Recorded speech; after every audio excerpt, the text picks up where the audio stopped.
Welcome to this video on GAAP Advisors channel. GAAP Advisors reviews Ind AS financial statements on a request basis and on suo motu basis. This video discusses an example of non-compliance with Ind AS 1 presentation of financial statements. A review of Ind AS financial statements takes 16 to 24 hours. It is a humble request that if you find this video useful, please contribute your desired amount by scanning the QR code given at the top right hand side. A small contribution of just a rupee 25 from each viewer will be helpful in recovering the costs.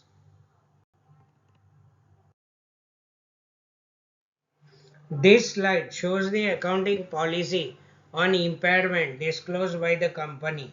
The policy is on impairment of other than financial assets. This can be concluded only after reading the policy.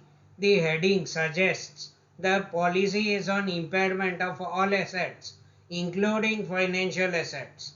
In this policy, the company has stated that impairment losses are recognized in the statement of profit and loss and included in the depreciation and amortization expense. In our view, this presentation policy is not in accordance with Ind AS 1. We will understand this in further slide. Ind AS 36 Impairment of Assets defines impairment loss as the amount by which the carrying amount of an asset or CGU cash generating unit exceeds its recoverable amount. Ind AS 16 and Ind AS 38 contain definitions of depreciation and amortization. Depreciation and amortization have been defined as the systematic allocation of the carrying amount of an asset over its useful life. Therefore, the nature of impairment differs from that of depreciation and amortization expense. Para 99 of Ind AS 1 requires analysis of expenses to be presented in accordance with the nature of expense method only. Therefore, the companies are required to present impairment loss separately from depreciation and amortization expense.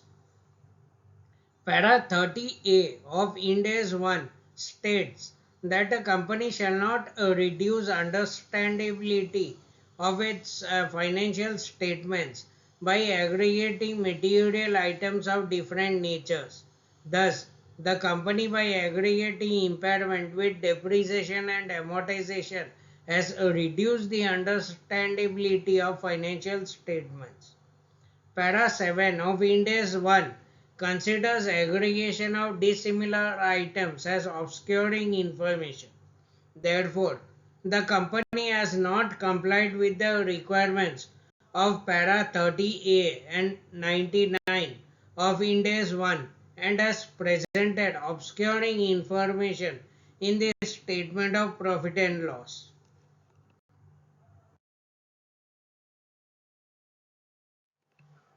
Thank you so much for watching this video and for your contribution. Hope you found this video useful. If you would like to get your financial statements reviewed by GAAP Advisors, you may mail them in PDF in near publishing format to info@gapadvisors.com.